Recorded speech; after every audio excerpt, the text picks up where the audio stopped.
Boomtown, and we are backstage Origin, and I'm with S.P.Y. How are you doing?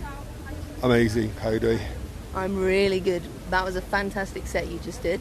Thank you so much. How do you feel after? Yeah, it's amazing, like to have such opportunity to play like Boomtown, like it's Origin stage, like the crowd was amazing, the sound system was incredible. Yeah, really, really happy, yeah. So when did you start producing music? Oh my gosh, it was back in 2004, like end of 2004 was when I started to, I want to see if I can put like a track together, and yes, I just sort of like, there was before kind of like there was any tutorials on YouTube or anything, I just sort of like just keep trying, and yeah, so back in 2004, yeah.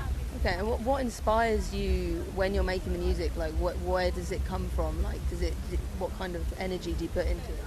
I think like it's a mix of things, like I like to watch a lot of films and I listen to a lot of like film scores, and I'm really into all these like sci-fi sounds, and I think as well I always try to learn a different technique, and sometimes I hear a sound and I'm like, oh, how can I replicate that? And I just feel like like a massive library of like sounds and effects and drums and bass, and then when I'm inspired, I just kind of like put everything together, and yeah, it's really organic. It's literally like the best way to describe is just like messing about with sounds, and you put together something. You're like, what, this is quite cool.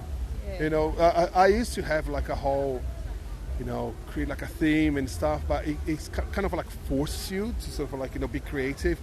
But when you kind of like you play like a good harmony, or you create like a good sound, and the tracks start to sort of like happen in front of you, it's a much more interesting way to work for me. Yeah. Do you play a musical instrument, or do you do it like mainly on the kind of MIDI stuff? The only instrument I play a bit is drums. I can play acoustic drums, but everything else, like is try and error. I'm always trying to sort of like learn like new techniques and new ways to sort of like pick up, do chord progressions, and always trying to learn all the time. Yeah. And with the names of the tunes, how do you come up with them? It's just kind of like random. It's taking from films, old track titles. There's maybe like one word in the track title that I'm kind of like really into it.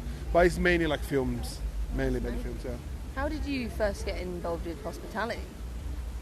It was back in 2006, maybe. They used to do a night called, it was hospitality, but it was in a club called Howdo. It was like a 300 capacity club, and that was the only hospitality. It was like right at the beginning of when they were doing like events. And back then I had just like arrived from Brazil.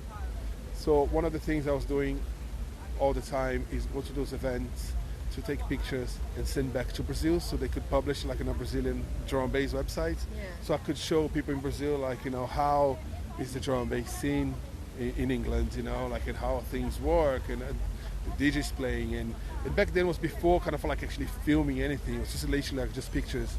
And then by doing that, like every single hospitality, I started to sort of like build friendships with like Tony Coleman and Chris Goss, and they started to sort of like ask me for copies of the pictures so they could put in the hospitality website, and it just build like this relationship. And then every now and then they'll kind of like invite me to warm up like in one of the sets, like one of the Howdo nights. And then in 2007 I got assigned to med school. So the first release of med school is mine, and then number 5 as well. But then a lot of the music I've produced didn't really fit the label. Yeah. And it was kind of like in med school was quite experimental, and I don't think I didn't have like enough skills, or wasn't like my profile wasn't big enough to sort of like be part of hospital. So I went on a whole different journey, and that's when they kind of like most of the music that didn't get signed to hospital was actually the music that built my career. which was like, you know, Bioside and all the tracks assigned to Ram and Metalheads and Solar. And because at that point, that music wasn't suitable for the label, so I just went and signed to other places, to other record labels, and that's how I kind of like built my career. Yeah, well, it's amazing. The music is so good, and your set was incredible. When you do a set, do you have like an aim of the set, or do you do it in the moment and kind of like flow with it? I thought it's sort of like more in the moment, you know, like nowadays with technology, it's easy to prepare yourself when you play, and I like to sort of like put the tracks together in a folder that mix well together. And I tend to sort of like, you know, organize my playlists in a way that's easy for me to navigate. I don't put too many tracks inside of the playlist, and then create playlists like one is dark and techy, the other one is more uplifting, the other one is jungle, the other one is liquid. But I build them in a way that all the tracks they mix with each other really well. Yeah. So if I want to sort of like start with a set playing like Calibra and finish with Noiser, I can kind of like make a smooth transition from kind of like liquid to deeper to dark to techie and finish the set. Yeah. You know, and I can pick and choose any track I want. Yeah. You know, but it takes a lot of like practice. It's kind of like inspired by the way I used to play vinyl, because vinyl, you know, you need to prep yourself a little bit more, you know, like and yeah. Do you ever have like a message that you're trying to put through your music? I think the only message I try to send through my music in general is I don't like to play tracks that people expect me to play, ever. So the way I try to sort of like do with the crowd is, listen, this is my music, this is what I really like, and I want to share with you, you know? So if you like, you're gonna really like. If you don't like, I'm sorry, that's my taste. But I don't think crowd pleasing all the time is the way to go, you know? Like I think you need to, and I've learned that by like, you know, back in the day I used to go clubbing, and if a DJ played a set that I had all the records, I feel quite upset.